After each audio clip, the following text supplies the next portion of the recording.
Screen पकड़ा दी गई, ये पकड़ा दी, ये इसका खेल नहीं समझ में आता आपको, कभी नहीं आएगा। इसका असली नाम है टेलीविजन।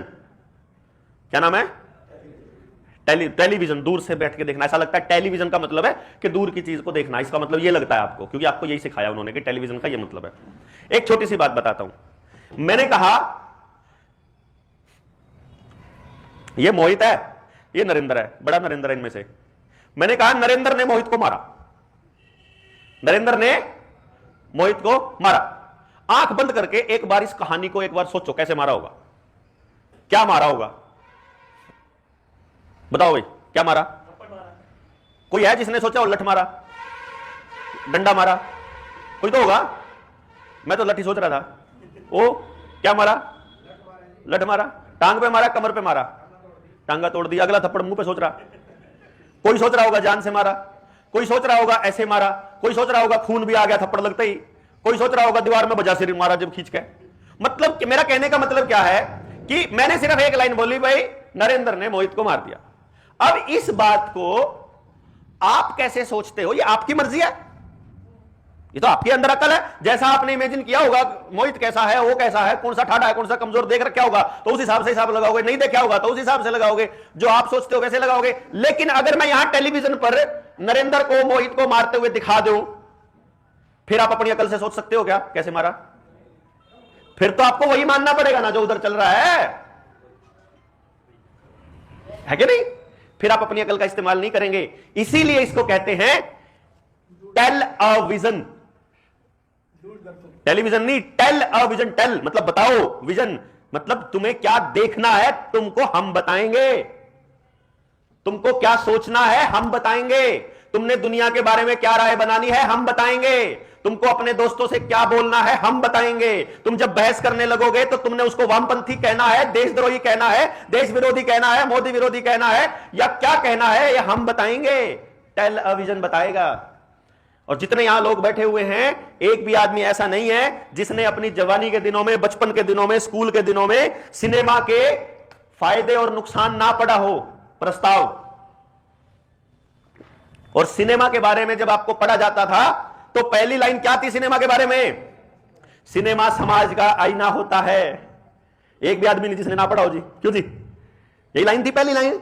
ये हमारे दिमाग में घुसाया कि सिनेमा समाज का आईना होता है। असल में सिनेमा समाज का आईना नहीं होता है, समाज सिनेमा का आईना होता है। सिनेमा हमेशा पहले बताता है कि तुमको कैसे जीना है। एकता कपूर ने बताया घरों में सास बहू की लड़ाई कैसे बजनी चाहिए।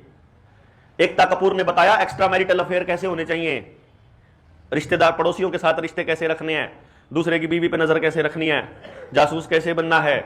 ये हमको टीवी ने बताया, कि टीवी ने बताया, टेलीविजन ने बताया कि वृद्धाश्रम नाम की कोई चीज होती है। हमने तो सुना ही नहीं था। आपने सुना था कि आपके जवानी के टाइम में जी? टीवी ने बताया वृद्धाश्रम नाम की चीज होती है, और आपको लगा सच्ची में समाज में ऐसा हो रहा है। हो नहीं रहा था उस टाइम, आप मान बैठे कि हो रहा है। जमाना खराब हो गया, ये टेलीविजन ने बताया, आपने फिर मानना शुरू कर दिया, फिर आपने बोलना शुरू कर दिया, फिर अगली पीढ़ी को पहले ही कह दिया कि तुम तो औलाद तो नकम्मी आजकल की, फिर क्यों करेगी वो भाई। प्रोग्राम करके आपको अपने हिसाब से चलाने का खेल खेल लिया। फिर समझ में आया कि ये कर क्यों रहे हैं भाई। सबसे बड़ी बात यहां पर आती है, कर क्यों रहे हैं। इसके लिए आपको जाना पड़ेगा थोड़ा बैकग्राउंड में, आपको करनी पड़ेगी थोड़ी रिसर्च, आपको जानना पड़ेगा कि इंसानी फितरत क्या है, और उस फितरत के हिसाब से हर आदमी अपने फितरत के हिसाब से काम करता है। हम सब की एक फितरत है, हम लोग चाहते हैं नियंत्रण, अपनी जिंदगी पर भी, अपने परिवार की जिंदगी पर भी। और जब किसी का नियंत्रण अपने परिवार पर हो जाता है तो वो अगले ही कदम उसको फिर आसपास पे नियंत्रण चाहिए, और फिर उसको दुनिया पे चाहिए। जितनी ताकत बढ़ते रहते हैं, आपको चाहिए नियंत्रण। घर में जाते हो तो घर वालों को क्या बोलते हो? कमा के मैं लाता हूं, तनख्वाह मेरी आती है, खाने को मैं दे रहा हूं, तो चुपचाप मेरे हिसाब से चलना चाहिए सब कुछ। इसी भाषा में नहीं बोलते होगे, पर मतलब यही है जो भी बात का, क्यों जी? मतलब जो अब मान लो घर में आदमी कमाता है तो आदमी की चलेगी, औरत कमाती है और आदमी नहीं कमाता है तो वो चला के दिखाए ना आदमी, फिर है ना। जो खाने को दे रहा है उसी की चलेगी। अभी दुकानों में, फैक्ट्रियों में, नौकरियों में, कंपनियों में और सरकारी महकमों में जो तनख्वाह देता है, जो तनख्वाह निकालता है डीडीओ, वही ऑर्डर निकाल रहा था कि दोनों सर्टिफिकेट लाके दिखाओ उसके बाद एंटर करियो। जो रोटी दे रहा है खाने को वही तो काबू कर रहा था। क्यों जी? जिसके हाथ में आपकी रोटी, वो काबू करने की कोशिश करेगा, और वो हर व्यक्ति करेगा, नीचे से लेके परिवार से लेके ऊपर तक करेगा। तो जिन लोगों को यह लगता है कि वर्ल्ड बैंक को पैसा हम देते हैं, इनको कर्जा हम दे रहे हैं, इनके घर में खाना हमारे पैसे से जा रहा है, इनके स्कूल हमारे पैसे से बन रहे हैं, फिर इन सब पे कब्जा अपना होना चाहिए कि नहीं होना चाहिए? फिर ये हमारे हिसाब से चलना चाहिए?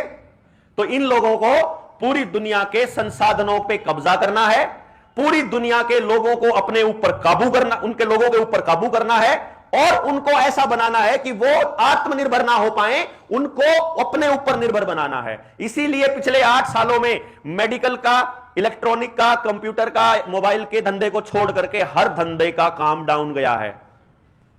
इनको छोड़ दो आप, ये तो इनको बर्बादी की तरफ लेके, क्योंकि मेडिकल माफिया भी इसमें सक्रिय है और इलेक्ट्रॉनिक माफिया, इनको छोड़ दो, बाकी सारे धंधे बर्बाद हुए, नौकरियां बर्बाद हुई। जहां एक बार रिटायरमेंट आ गई दोबारा भर्ती नहीं निकली, किसी भी महकमे की बात कर रहे हैं। और अभी तो कह ही दिया नितिन गडकरी ने कि आने वाले 5 सालों में 90% नौकरियां खत्म होने वाली है, चाहे सरकारी चाहे प्राइवेट।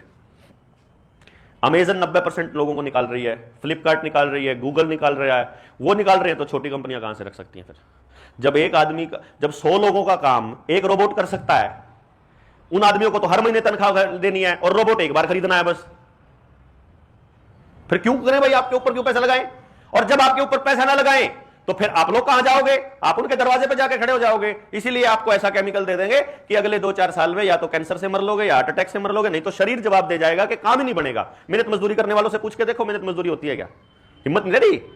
रिक्शा चलाने वाले से बस की बात नहीं है रिक्शा चलाना। अब जिसने केमिकल अपनी बॉडी में लगवा लिए, कुछ नहीं बच रहा, लड़ने की हिम्मत नहीं है। थोड़ी हिम्मत बच रही थी तो उसको अकल खत्म कर दी कि तुम लड़ोगे तो तुम्हारी प्रॉपर्टी जब्त कर ली जाएगी, क्योंकि क्षतिपूर्ति कानून आया हुआ है। फिर आपको नौकरी नहीं मिलेगी। अगर बाप ने कुछ कह दिया तो उसके बच्चे को फार्म नहीं भरने देंगे किसी नौकरी में, तो बाप इसलिए नहीं जाता कि यार बच्चे की नौकरी आने वाले टाइम में। तो आपको सारे रास्ते बांध दिए, ना सवाल पूछ सकते, ना कमा सकते, ना आपको छोड़ेंगे कमाने लायक, और आपकी बर्बादी धीरे धीरे धीरे धीरे हो रही है, और सबकी हो रही है। आप किसी जात के हो, किसी धर्म के हो, किसी बिजनेस में हो, किसी नौकरी पे हो, कोई फर्क नहीं पड़ रहा, सब जा रहे हैं। और आपको बख्शा नहीं जाएगा किसी भी कीमत पर, क्योंकि यह बात बिल गेट्स सन 2015 में और 17 में 2 बार कह चुका है कि अगर इस देश को, अगर इस धरती को बचाना है क्लाइमेट के नाम पर, अगर इस धरती पे जो जितना भी बुरा हो रहा है इसको बचाना है, तो कार्बन डाइऑक्साइड का ऑक्सीजन उसका कार्बन उत्सर्जन रोकना पड़ेगा। और कार्बन उत्सर्जन रोकने का एक ही तरीका है, आदमियों की संख्या कम कर दी जाए, आदमी और जानवर। बोल चुका है वो, है? समझ गए बात आप? ये वो सरेआम बोल के कह रहा है। इधर से मोदी जी कह रहे हैं न्यू वर्ल्ड ऑर्डर आके रहेगा, इधर से न्यू वर्ल्ड ऑर्डर आ रहा है, सब एक रंग में रंगने जा रहे हैं। उधर से जो कंट्रोल कर रहे हैं वो कहते हैं अब हमको इनके संसाधनों पे कब्जा चाहिए, और उन संसाधनों पे कब्जा शुरू हो चुका है और हमको मालूम नहीं है।